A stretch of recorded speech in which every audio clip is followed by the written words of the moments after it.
On this episode, we continue our look at one way a local government could get a budget for maintaining water-sensitive urban design assets. And today, we're talking about, should it be contractors doing the work, or should we be doing it with in-house crews? What's right for you?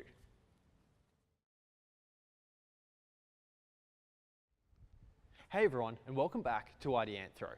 And welcome back to our mini-series, where we are exploring how some local governments have gone about getting a budget for maintaining their water-sensitive urban design assets. Now, we've been working through this process on the board. It's not to say this is the incredible, the shining light, the one and only process by which you can go through to get a budget for maintaining these assets, but it's a process that because I've had the opportunity to observe quite a lot of local governments do this, that I have seen them have success with. So it's a good starting point, right?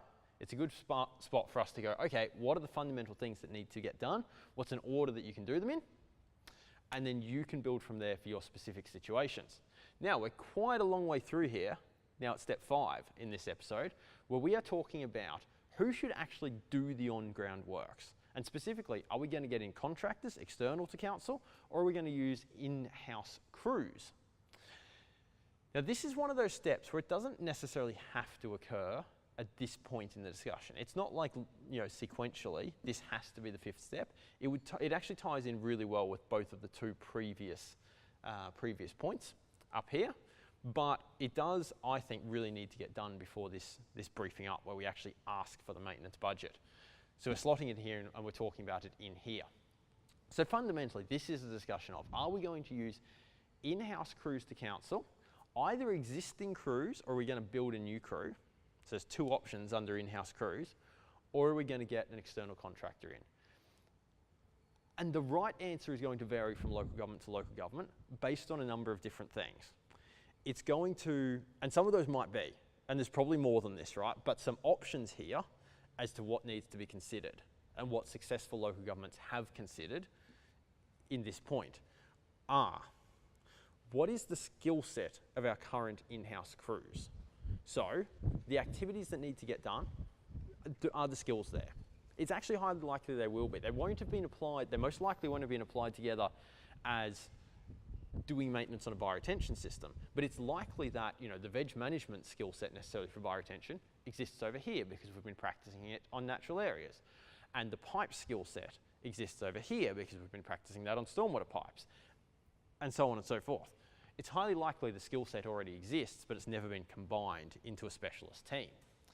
The second point is, what's the capacity of the existing teams? So is there spare capacity to absorb more work, if that were to be the case, or if it was to be done in-house, are we going to need to employ new people coming in?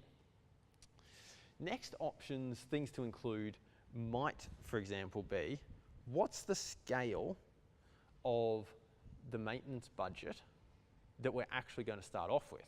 Because if you're starting off with, this could vary, this could go several different ways. If you're starting off with just a small amount of money, then it might not be worth going through and skilling up an in-house crew when you could simply put it out to contract. Equally, if you have a really big budget to start with, you could cut that a couple of ways. Maybe it could be worthwhile building a crew straight away, but that's going to take a little bit of time, and you need to demonstrate some quick wins. Essentially, you need to demonstrate that you can actually maintain these assets. So even if the budget is big enough to justify an in-house crew, it might take long enough to bring them out, to get that new crew established and to bring them up to scratch, that there's some risks, and you might still go out to contractors on a bigger job. The point is that you need to have a fundamentally sound idea of how you're going to do this when you brief up. And that's part of this discussion of who's doing what. So you've decided up here which department's fundamentally responsible. So who's going to either get the work done in-house or get the work done by contractors. But then this is the discussion of which of those two ways are we actually getting it to happen. And it's a really important discussion.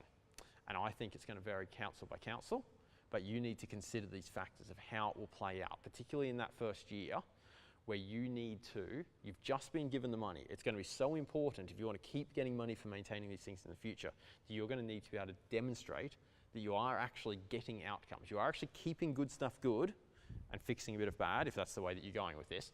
You need to demonstrate that that is actually happening if you want to keep getting that money in the future. And so you need to pick an option and the councils have been successful with this, have picked an option that works. Now, my observation is that the majority of councils up front go out to contract on it.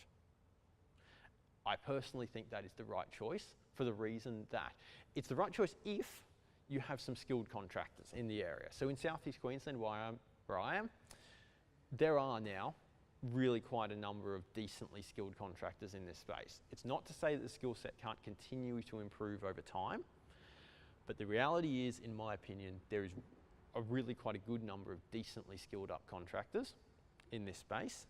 And so if you're coming into this often with a relatively small initial budget and you need to get quick wins on the ground quickly, and the people with the skill sets who already have the skill sets and are already doing this for other local governments is contractors, it seems to make sense to go down that path, and that's the path that I've seen local governments do this successfully with. It's not to say it can't be done this way, but my observations are that this is the more common approach at present.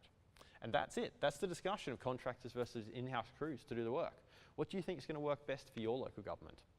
Have a think about it, because next time we're in briefing up. This is where this comes together. This is where, if it goes well, we get a maintenance budget. We can start to solve a bunch of these problems of our assets not working. Sweet. Thanks for tuning in. We'll see you next time.